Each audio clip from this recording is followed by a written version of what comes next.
নমস্কাৰ বন্ধু বান্ধৱীসকল, আজি আমি আপোনালোকক গণেশ মন্দিৰ দেখুৱাম। এই গণেশ মন্দিৰ 600 বছৰৰ অধিক পুৰণি গছৰ তলত এটি গণেশ মন্দিৰ। এই গণেশ মন্দিৰত বহুতো দূৰ দূৰণি ভক্তবান ৰাইজে আহি সমাগম ঘটায় আৰু ইয়াত বন্তি প্ৰজ্বলন কৰে।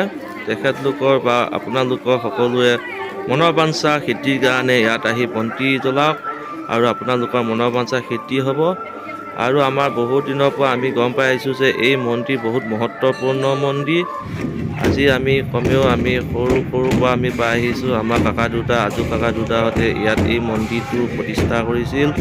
এই মন্দিৰ প্ৰতিষ্ঠা কৰা দিনৰ পৰা ধৰি আমাৰ বহুত দূৰ দূৰণি ৰাইজে আহি সমাগম ঘটাই বন্তি প্ৰজ্বলন কৰে, মনৰ বাঞ্ছা তেখেতলোকৰ সিদ্ধি হয় আৰু সিদ্ধি হৈ আহিছে, আমি প্ৰমাণ পাই আহিছোঁ।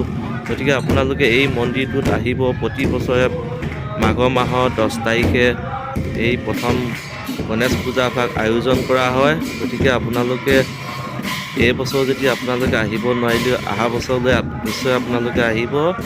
প্ৰতি বছৰে মাঘৰ মাহৰ প্ৰথম পূজা হ'ল গণেশ পূজা। এই প্ৰথম পূজা গণেশ পূজাটো ইয়াত আমাৰ শলমাৰী, মৰিগাঁও শলমাৰীত আপোনালোকৰ এই মন্দিৰ অৱস্থিত। কমচে কম 600 বছৰ পুৰণি বহুত ডাঙৰ বৃক্ষৰ গছ আছে। এই বৃক্ষৰ গছজোপাৰ তলতেই এই গণেশ মন্দিৰ। বহুত ভক্তবান ৰাইজে আহি নাম গুণ গায় আৰু পুৰোহিত আনি ইয়াত ধুনীয়াকৈ হোম যজ্ঞ দি পূজা ভাগ আয়োজন কৰা হয়। আপোনালোকৰ যদি কোনোবাৰ মনৰ বাঞ্ছা সিদ্ধিৰ বাবদ আপোনালোকে আহিবৰ কাৰণে মন কৰে, মৰিগাঁৱৰ পৰা 5 কিলোমিটাৰ দূৰত শলমাৰী গাঁও বুলি কয়। তেলাহীৰ পৰা আহিলে আপোনাৰ 3-4 কিলোমিটাৰমান সোমাই আহিলে আপুনি মেইন ৰাস্তাত আপোনালোকে দেখা পাব যে এটা ডাঙৰ গেট আছে। এই গেটটোতে গণেশ মন্দিৰ, সৰ্বজনীয় গণেশ মন্দিৰ বুলি লিখা আছে। আপোনালোকে আহিব। এয়া আমাৰ হোম যজ্ঞ আয়োজন কৰি আছে। বৰ্তমান হোম যজ্ঞ হ'ব। তাৰপিছত নাম গুণ গাই ধুনীয়াকৈ ৰাইজে ইয়াত ধুনীয়াকৈ খোৱা বোৱা কৰি আপোনালোকৰ ধুনীয়াকৈ মনৰ বাঞ্ছা সিদ্ধি হোৱা, আপোনালোকৰ ভকতৰ মনৰ বাঞ্ছা সিদ্ধি কামনাই এই পূজা ভাগ প্ৰতি বছৰে মাঘৰ মাহৰ 10 তাৰিখে পালন কৰা হয়। গতিকে আপোনালোকে আহিব পাৰে। ইয়াত আহি আপোনালোকৰ মনৰ বাঞ্ছা সিদ্ধি কৰক আৰু শৰাই ভাগো আগবঢ়াব পাৰিব। বহুতো দূৰ দূৰণি ৰাইজে আহি শৰাই ভাগ আগবঢ়াইছে। বহুত এইবিলাক আমি আপোনালোকক দেখুৱাইছোঁ, চাই থাকিব। Dhanjit god blog YouTube channel, এই ইউটিউব চেনেলত তাই আপোনালোকে শ্বেয়াৰ কৰি দিব। এই আমি গছজোপা দেখুৱাইছোঁ। এই বহুত ডাঙৰ পুৰণি গছ। এই গছজোপা কমচে কম 30 মিটাৰ আৱৰি আছে। এই 30 মিটাৰ গছডালৰ গুৰিটো আৱৰি আছে আৰু আপোনাৰ 6 বিঘামান মাটি গোটেই গছজোপা মানে আগুৰি আছে।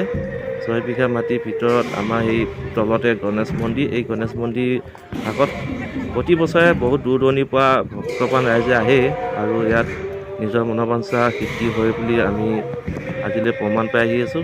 এয়া বহুত ভকত বৈষ্ণৱসকল আহি নিজৰ কামবোৰ নিজে কৰি আছে আৰু লগতে দেখিছে আমি বাউণ্ডেৰীটো দেখুৱাইছোঁ। এয়া বহুত ধুনীয়া প্লেচ আছে, আপোনালোকে আহি চাব পাৰে। চাই থাকিব আমাৰ ৰঞ্জিত গড ব্লগ। আপোনালোকে এই ভিডিঅ'টো শ্বেয়াৰ কৰি দিব। গণেশ মন্দিৰ নামত আপোনালোকে ভিডিঅ'টো শ্বেয়াৰ কৰি দিলে আপোনাৰ মনৰ বাঞ্ছা সিদ্ধি হ'ব। আৰু আপুনি যিটো মনৰ বাঞ্ছা, আপোনাৰ মনৰ ভাৱ আছে, আপুনি যদি এগছি বন্তি জ্বলাবও পাৰে, আপুনি শ্বেয়াৰ কৰি দিলে হয়তো আপোনাৰ মনৰ বাঞ্ছা সিদ্ধি হ'ব আৰু আপোনাৰ অমংগল নহয়, আপোনাৰ মংগল কামনা হ'ব। অমংগলটো আঁতৰি যাব, আপোনাৰ মংগলৰ কামনা হ'ব। গতিকে আপোনালোকে শ্বেয়াৰ কৰি দিয়ক, আনক চাব সুবিধা কৰি দিয়ক। এই গণেশ মন্দিৰ আপোনালোকক আমি সকলোকে এই গণেশ মন্দিৰ কেনেকৈ কি কৰি আছে আপোনালোকে দেখুৱাই আছোঁ। ইয়াত দেখিছে নহয়, মই আপোনালোকৰ সাক্ষাৎ দেখুৱাইছোঁ। আমাৰ ইয়াত পায়স বিতৰণ হৈ আছে। সকলো ৰাইজে পায়স মুখত লৈছে। আপোনালোকে চাব আমি কিমান ৰাইজৰ সমাগম ঘটে। তাকে আমি আপোনালোকক দেখুৱাম। আপোনালোকে চাই থাকিব। এয়া চাই থাকক পায়সবোৰ কেনেকৈ আমি সজাই থৈছোঁ আৰু ৰাইজৰ ভক্তসকলক আমি খুৱাইছোঁ। আপোনালোকে চাই থাকক Ranjit god blog YouTube channel. আপোনালোকে নাপাহৰিব চেনেলটো ছাবস্ক্ৰাইব কৰিব, ভাল পালে লাইক কৰিব। কমেণ্ট কৰিব, শ্বেয়াৰ কৰিব। শ্বেয়াৰ কৰি আনক চাবৰ কাৰণে অলপ সুবিধা দিব। তেতিয়া আপোনাৰ মনৰ বাঞ্ছা সিদ্ধি হ'ব। এইয়া শলমাৰী, মৰিগাঁও শলমাৰী সৰ্বজনীয় গণেশ মন্দিৰ। এই সৰ্বজনীয় গণেশ মন্দিৰত আহক। ইয়াত দেখিছে আপোনালোকে কিমান ভক্তপ্ৰাণ ৰাইজ সমাগম ঘটিছে। আমি আপোনালোকক দেখুৱাই আছোঁ। পুৰোহিতে আপোনালোকক আশীৰ্বাদ দিছে। চাওক ধুনীয়াকৈ পুৰোহিতে আশীৰ্বাদ দি আছে। আমি সকলোকে দেখুৱাই আছোঁ কিমান ভক্তপ্ৰাণ ৰাইজ সমাগম ঘটিছে। নিশ্চয় আমি আপোনালোকৰ লাষ্টৰ পৰ্যায়লৈ দেখুৱাম। লাষ্টৰ পৰ্যায়লৈ আপোনালোকে চাই থাকক। ভিডিঅ'টো কোনো আপুনি ৰিচিভ নকৰিব। ৰিচিভ নকৰাকৈ গোটেই সম্পূৰ্ণকৈ ভিডিঅ'টো চাব। বহুত দূৰ দূৰণিৰ পৰা ভক্তপ্ৰাণ ৰাইজ সমাগম ঘটিছে। এই মন্দিৰ বহুত মহত্বপূৰ্ণ মন্দিৰ বুলি সকলোৱে জানিছে আৰু আপোনালোকেও নিশ্চয় আনক জনাওক। যিসকলে নজনাকৈ আছে আপোনালোকে ভিডিঅ'টো শ্বেয়াৰ কৰি সকলোকে জনাওক। বহুত দূৰ দূৰণিৰ পৰা ভক্তপ্ৰাণ ৰাইজ আহিছে আৰু ডাঙৰ ডাঙৰ ছাৰসকলো আহি গৈছে। ইয়াত ডাঙৰ ডাঙৰ ছাৰসকল আহি গৈছে, যেনে মন্ত্ৰী, বিধায়ক আৰু যুৱ স্বাস্থ্য পৰিষদৰ ছাৰসকল আহি গৈছে। ইয়াত বন্তি প্ৰজ্বলন কৰি তেখেতলোকে মনৰ বাঞ্ছা সিদ্ধি কৰাৰ বাবদ তেখেতলোকে সহায় আগবঢ়াই গৈছে।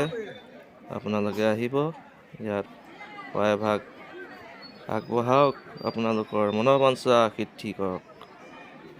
মনৰ বাঞ্ছা সিদ্ধি কৰাৰ বাবদ আপোনালোকে প্ৰতি বছৰে মাঘৰ মাহৰ 10 তাৰিখে এই পূজাভাগ আয়োজন কৰা হয়। আপোনালোকে আগদিনাখন আহি পূজা সহায় ভাগ আগবঢ়াই যাব। আপোনালোকে পূজাৰ দিনাখন আহি আপোনালোকৰ সহায় ভাগ আহি আপোনালোকে লৈ যাব পাৰিব।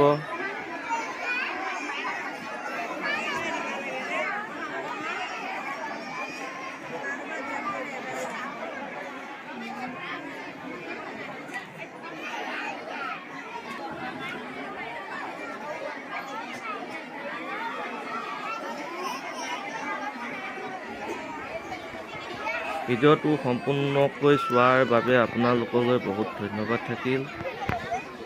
আপোনালোকে ভাল পালে ভিডিঅ'টো লাইক কৰিব, কমেণ্ট কৰিব, শ্বেয়াৰ কৰিব, ছাবস্ক্ৰাইব কৰিবলৈ একেবাৰে নাপাহৰিব। ছাবস্ক্ৰাইব কৰি আপোনালোকে ঘণ্টিটো বজাই অল কৰি ল'ব। অল কৰি ল'লে মোৰ ভিডিঅ'বোৰ সকলোতকৈ আপোনালোকে আগতীয়াকৈ পাব। যদি আপোনালোকে লাইক কৰি শ্বেয়াৰ কৰি নিদিয়ে বা ছাবস্ক্ৰাইব কৰি নলয়, তেতিয়া আপোনালোকে মোৰ ভিডিঅ'বোৰ নাপাব। আপোনালোকে নিশ্চয় শ্বেয়াৰ কৰি দিব। ধন্যবাদ। জয় অসম, জয় গণেশ বাবা কি জয়।